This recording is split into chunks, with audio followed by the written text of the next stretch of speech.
మొట్టమొదటిసారిగా ఈ రేవంత్ రెడ్డి ప్రభుత్వం, రాష్ట్ర ప్రభుత్వం, తెలంగాణ రాష్ట్ర ప్రభుత్వం డొనాల్డ్ ట్రంప్ అవెన్యూ అనేది ఏదైతే నామకరణం చేయాలని నిర్ణయించుకున్నారో ఇది వెనక్కి తీసుకోవాలి ఇమ్మీడియట్గా.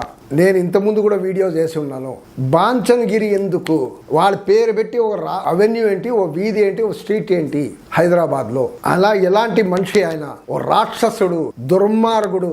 పాలెస్టైన్ పైన 80,000 మంది చనిపోతే కూడా పట్టించుకోనే ఉన్న నాదుడు. దాన్ని రియల్ ఎస్టేట్ గా కంబైన్ చేసి పాలెస్టైన్లని చంపేసి రియల్ ఎస్టేట్ చేద్దామని చెప్పిన ట్రంప్ ఇరాన్ వార్ అసలు ఎవ్వరికి ఏం అవసరం, ఏ ప్రొవొకేషన్ లేకుండా ఒక యుద్ధాన్ని మొదలుపెట్టి వేలాది మంది చనిపోయి స్కూల్ పైన కూడా దాడి చేసి స్కూల్ పిల్లల్ని కూడా చంపిన రకంగా అక్కడ power plant, energy plant, water ప్లాంట్లు వీటిని కూడా చంపేసి ఇరాన్ లో ఒక ఇరాన్ సివిలైజేషన్ మొత్తం ఖతం చేస్తా అని చెప్పిన మనిషి 3 రోజుల క్రితం ఇరాన్ సివిలైజేషన్ ని ఖతం చేస్తానంటున్నాడు ఆయన. అంటే ఏ స్టేజ్కి పోయిన దుర్మార్గుడు. వెనిజులా ఒక ఎన్నికైన అధ్యక్షుడిని ఆయన దేశంలో పారాట్రూపింగ్ చేసి ఆయన్ని బంధించి కిడ్నాప్ చేసి ఆయన భార్యని ఇప్పుడు అమెరికాలోకి తీసుకొచ్చారు. ఎక్కడ రూల్స్ అవేయండి? నీ దేశం నువ్వు పరిపాలించాలి, నీకు ప్రజలు ఓటేసే నీ దేశాన్ని పరిపాలించు.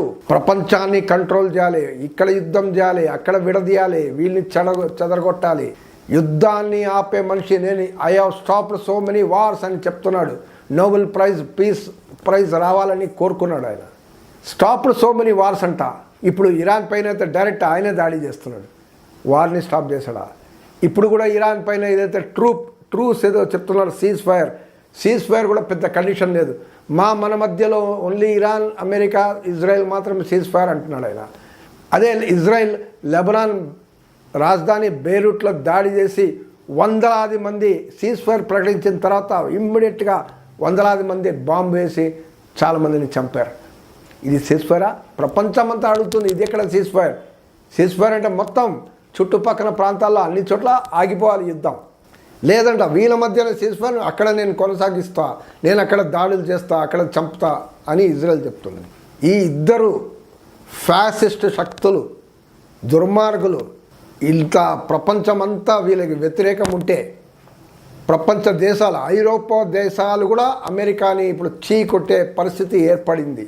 అలాంటి డొనాల్డ్ ట్రంప్ పేరు మీద ఒక అవెన్యూ అని ప్రకటించడం రాష్ట్ర ప్రభుత్వానికి సిగ్గుచేటు అంటాం.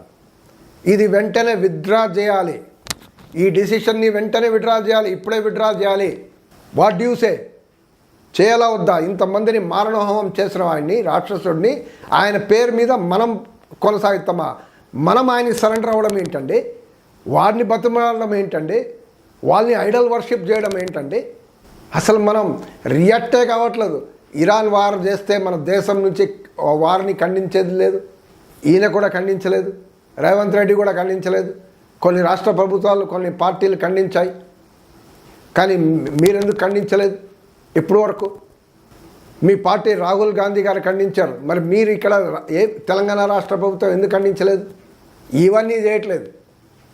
ఇక్కడ చేయకుండా మన దేశం, మన రాష్ట్రంలో సరి అయిన వ్యవహారాలు పెట్టుకోకుండా కేరళలో వెళ్ళి ఎన్నికల్లో వెళ్ళి ఒక తోటి నాన్ బీజేపీ సీఎం పైన నువ్వు ఏదో ఎలక్షన్ క్యాంపెయిన్ అంటే మీరు చెప్పుకోండి, మేము ఇట్లా చేస్తాం, మేము వస్తాయి, ఇవన్నీ చేసుకుంటాం. కానీ దుర్భాషలాడి అక్కడున్న చీఫ్ మినిస్టర్ పినరాయి విజయన్ పైన దుర్భాషలాడి ఆయన్ని నోటికొచ్చిందా రఫ్గా మాట్లాడి ఎగతాళి చేస్తూ ఒక చీఫ్ మినిస్టర్ స్థాయి కూడా లేకుండా ఆ రకంగా క్యాంపెయిన్ చేశారు మీరు. కేరళ డెవలప్మెంట్లో లేదంట. ఎవరండి? మానవాభివృద్ధి చూడండి, మీ స్కూలు, ఎడ్యుకేషను, ఇన్ఫ్రాస్ట్రక్చర్, ప్రజల కల్చర్, ఇవన్నీ, హెల్త్, ఇవన్నిట్లో చూడండి కేరళ ఇండియా కన్నా టాప్. ఇన్ఫెంట్ మార్టాలిటీ రేట్ మనం చూస్తే ఓన్లీ 5 ఉన్నారు. అంటే 1000 మందిలో కేవలం 5 కన్నా తక్కువ శిశు మరణాలు జరుగుతున్నాయి కేరళలో. అమెరికాలో 5.6. అంటే యుఎస్ కన్నా ఇన్ఫెంట్ మార్టాలిటీ రేట్లో కేరళ టాప్. ఇది ప్రపంచమంతా గుర్తిస్తుంటే కేరళలో డెవలప్మెంట్ లేదని వీడు వచ్చి రేవంత్ రెడ్డి గారు అక్కడ పోయి ఒక చీఫ్ మినిస్టర్ మీద దుర్భాషలాడడం ఇది ఎంతవరకు సమంజసమండి? ఇప్పుడు డొనాల్డ్ ట్రంప్ని ఐడల్ చేసుకోవడమా? ఆయన ఫ్యానా? ఓ మర్డరర్, కూలీకోరు, ఎప్స్టైన్, జెఫ్రీ ఎస్టైన్ ఫైల్లో ట్రంప్ ఉన్నాడు. జెఫ్రీ ఎప్స్టైన్ ఎవరు?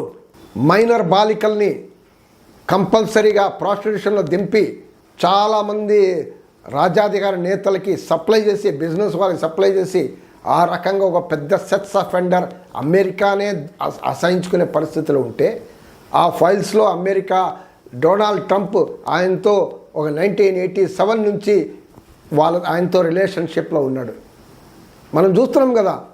ఇండియా కూడా ఎవరో పేరు అవుతుంది, హర్దీప్ సింగ్ పూరి, అనిల్ అంబానీ, వీళ్ళ పేర్లు కూడా ఉన్నాయి. ఏంటది?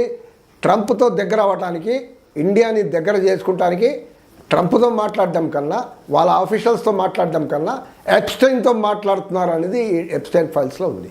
ఇది సో ఇలాంటి యుద్ధాన్మాదం ఓ రాక్షసుడు జెఫ్రీ ఎప్స్టైన్ ఫైల్స్లో ఉన్న కీలక వ్యక్తి డొనాల్డ్ ట్రంప్. ఆయన పేరు మీద ఈ డొనాల్డ్ ట్రంప్ అవెన్యూ తీసివేయాలని ప్రజలందరూ కోరాలి. ప్రజలందరూ సోషల్ మీడియాలో ఈ డిమాండ్ని లేవనెత్తాలని నేను కోరుతున్నాను.